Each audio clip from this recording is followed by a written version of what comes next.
The United States of America is the greatest country in the history of the world. Our founding fathers understood that what makes a country great, it isn't necessarily its land, it's not its wealth, but it's the people that reside within it.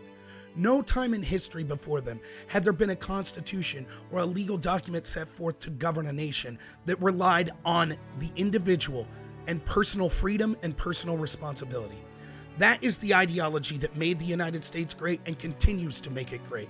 But as we go forward, we see that that's changing. We stand on the shoulders of giants, whether it be educators in the past, whether it be our forefathers, whether it be our veterans that fought and died for our great country, whether it be mothers or fathers that raised generations of great children, whether it be entrepreneurs that created jobs, whether it be the slaves that were freed and went on to become successful and do their own job to prove that if they were left alone, they too could succeed. Those ideas of personal freedom and personal responsibility and the great ancestors we have before us have made us what we are today.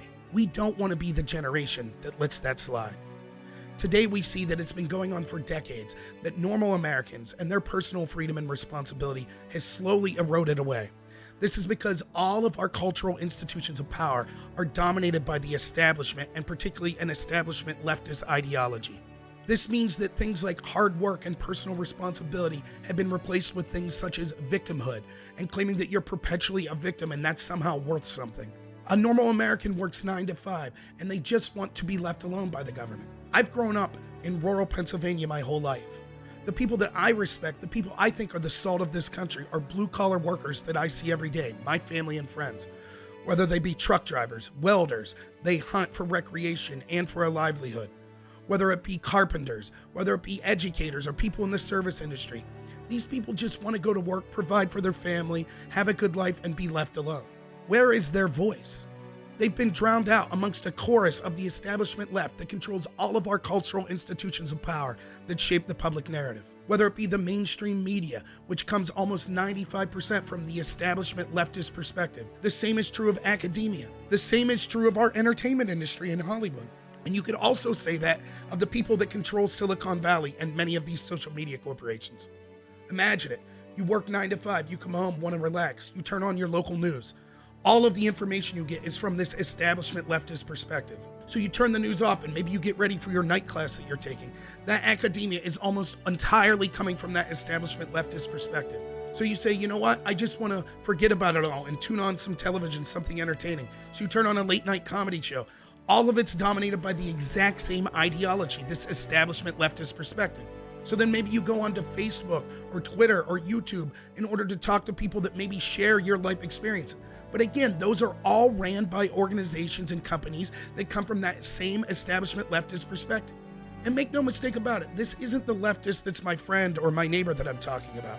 These are oligarchs. These are people in the establishment, the deep state, or whatever you want to call it, that are really the movers and shakers and control the direction of our country. They don't care about normal Americans. The idea that it's left versus right, sure, there are things we disagree on, and I'm honest in this channel that I'm coming from the right. But I welcome my friends from the left that understand also that this corruption in the establishment needs to be fought. Until we fight back against this corruption, it doesn't matter if we're Democrats, Republicans, none of it will matter. Because the people that really control this country don't care about me and yours voice.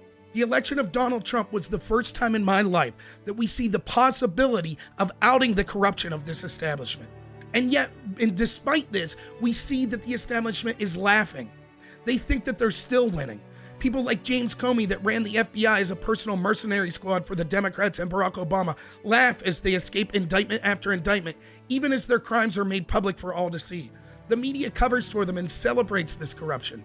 Academia and the entertainment industry in Silicon Valley go along with this. Where are the voices for normal Americans? But there is good news. There are people that are rising up. There are people that are running for office. There are people that are doing independent channels. There are people waking up by the millions that understand how corrupt this system is. Just the Iowa caucus starts to show many people on the left that didn't want to see it, how corrupt the DNC and the establishment is. We should be reaching out and talking to all these people and making allies to fight back against this corruption. My channel is about being a voice for normal Americans, whether you're a blue-collar worker in rural Pennsylvania that's been maligned as clinging to your guns and Bible, that's been called a racist deplorable, Or maybe you're in the inner city and you grew up in a single parent household and you've been told you're a victim your whole life and you're just trying to succeed, but everything tells you, no, you're a victim. Don't try to go out and have personal responsibility and achieve on your own. Or anyone in between. This is a show for you. We are here to discuss the issues of normal Americans, to bring truth to everyday people that it's been hidden from by the oligarchs that really control our country and the establishment. They need to control the flow of information and all of those cultural institutions of power that I mentioned in order to make sure that they could pass their agenda, because they know the secret. If the normal person, if the average American were to find out how corrupt this was, they wouldn't stand for it. The way we win this battle is by bringing information to the millions and millions of Americans that have been lied to, that through the sweat of their labor, through their hard work, have enriched corrupt politicians, have enriched corrupt people in the media and other corrupt people that aren't elected in office like these bureaucrats, that have outsourced our wealth to other countries to further enrich the politicians that send that wealth over there. If the average and normal American wakes up to this, we can begin taking back our country. The war will be fought with information. That is what my channel and so many of the channels I'm associated are trying to do. That's what we're trying to do today. So please, I encourage you, follow my channel, support it, follow other independent content creators, follow the people that I'm connected to, and even if you're on the left, follow independent content creators on the left. But take away this gatekeeping power of the establishment to control all flow of information. Real people with facts and truth on their side do not hide from the First Amendment. We don't hide from open speech and open debate. We'll bring diverse opinions on. We'll bring people that disagree because we understand that we're about the flow of information and allowing everyone to make up their own mind. We do not need to censor voices like the establishment. So I welcome to my channel, the Normal America channel, and I hope that you'll enjoy yourself. Thank you so much, everyone, and have a good one.